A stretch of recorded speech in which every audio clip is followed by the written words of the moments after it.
আসসালামু আলাইকুম দর্শক, স্বাগতম আরেকবার জামাস বয়েসে। দর্শক, প্রধানমন্ত্রী একে একে বিভিন্ন স্থাপনা দেখতে যাচ্ছেন এবং তার এক একটি জায়গায় গিয়ে তিনি এক একভাবে তার প্রতিক্রিয়া দেখানোর চেষ্টা করছেন। কখনো বা গিয়ে তিনি কান্নায় ভেঙে পড়ছেন, কখনো বা তিনি দোষারোপ করছেন, কখনো বা সকল দোষের জন্য লন্ডনে অবস্থানরত বিএনপির ভারপ্রাপ্ত চেয়ারম্যান জনাব তারেক রহমানকে দোষারোপ করছেন। তার এই এক এক সময়ের এক এক কথা এবং সর্বোপরি সোশ্যাল মিডিয়া আপনারা দেখেছেন ইতিমধ্যে সয়লাভ হয়ে গিয়েছে তার কিছু বক্তব্যকে। বিশেষ করে তিনি বলেছেন যে তিনি ছাত্রদেরকে রাজাকার বলেননি। তিনি ছাত্রদেরকে রাজাকার বলেছেন কি না সেটা দর্শক নিশ্চয়ই আপনারা সোশ্যাল মিডিয়ায় দেখেছেন। তিনি স্পষ্টতই বলেছিলেন মুক্তিযোদ্ধার সন্তানরা চাকরি পাবে না, তা কি রাজাকারের নাতিপুতিরা চাকরি পাবে? তার মানে আলটিমেটলি তারা তো রাজাকারের বাচ্চাই, এটাই বলা হয়েছে। অর্থাৎ রাজাকারের সন্তানরা, তার মানে তো রাজাকারের বাচ্চা শব্দটা তিনি ইউজও করেছেন। তার মানে তিনি কেন বলেছেন এখন তিনি রাজাকার বলেননি, আমি আসবো সেই বিশ্লেষণের দর্শক। তবে তার আগে তার চেয়েও এই ভয়ানক আলোচনায় এইটাতে যাওয়ার আগে ভয়ানক যে জিনিসটা হচ্ছে, মানুষ যখন এই নিরীহ নিরপরাধ, আমি আমার আগের আরেকটা ভিডিওতে বলছি 211 জন সর্বশেষ তথ্য মতে মৃত্যুবরণ করেছে। যদিও বেসরকারি হিসাবে বলা হচ্ছে সেই সংখ্যাটা আরও অনেক বেশি হবে। আমরা যেহেতু যেটা পত্রিকায় পেয়েছি সেটার আলোকে আমরা যদি 209 জন বলা হয়েছিল প্রথম আলোতে সর্বশেষ, পরে আরও 2 জন মারা গিয়েছে ঢাকা মেডিকেলে। এইটা নিয়ে হচ্ছে 211 জন। প্রতিটি মানুষেরই, প্রতিটি জীবনেরই মূল্য আছে দর্শক। 211 জন মানুষ স্বাধীন দেশে কুঠা মুভমেন্টের মতো একটা বিষয় নিয়ে মৃত্যুবরণ করবে, তা কোনোভাবেই গ্রহণযোগ্য হতে পারে না। যাই হোক, আমি সেই আলোচনায় যাচ্ছি না। তবে একটি হত্যাকাণ্ড নিয়ে আমাদের কথা বলতেই হচ্ছে, সেটি হচ্ছে আবু সাঈদের হত্যাকাণ্ড।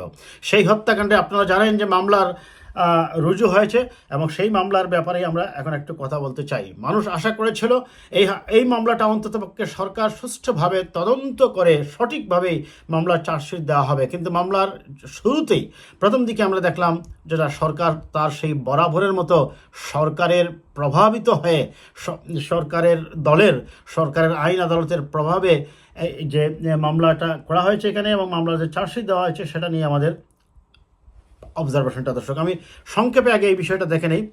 আবু সাঈদ নিহত, পুলিশের গুলির উল্লেখ নেই এফআইআরে।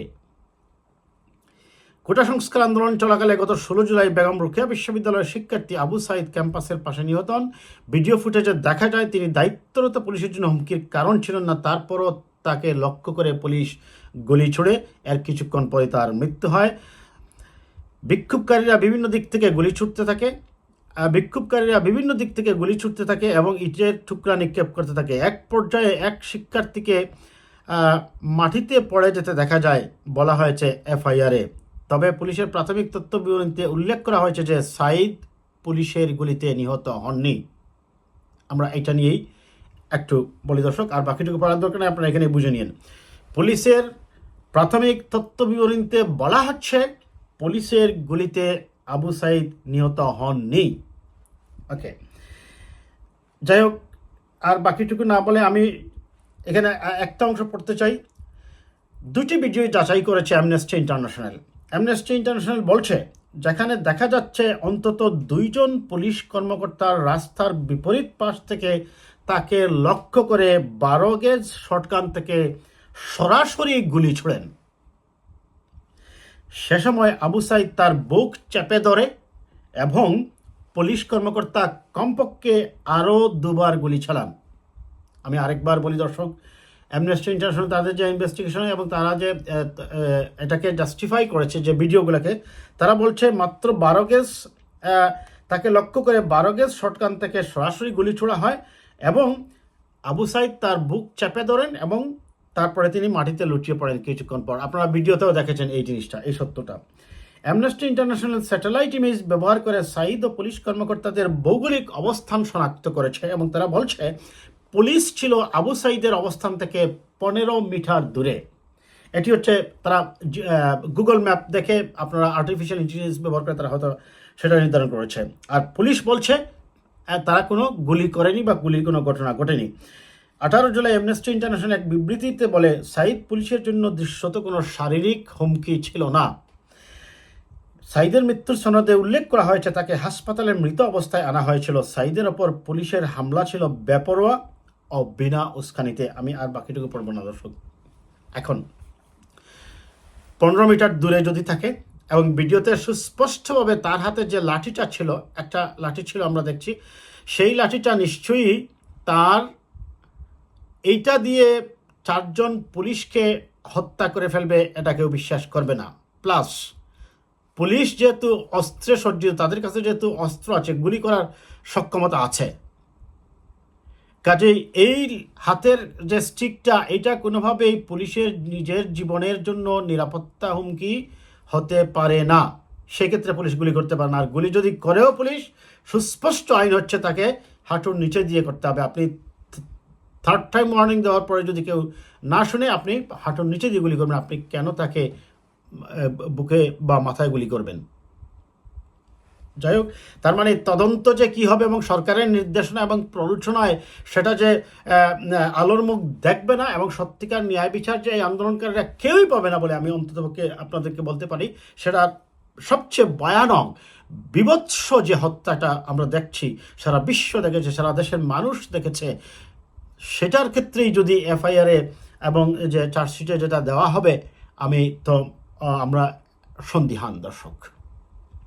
যাই হোক, এইটার প্রেক্ষাপটে এখন প্রধানমন্ত্রী বিভিন্ন জায়গায় যাচ্ছেন, গিয়ে তিনি বোঝাতে চাচ্ছেন যে স্থাপনাগুলো ধ্বংস হয়েছে। স্থাপনাগুলো ধ্বংসের ব্যাপারে অনেকে অনেকভাবেই বলছেন।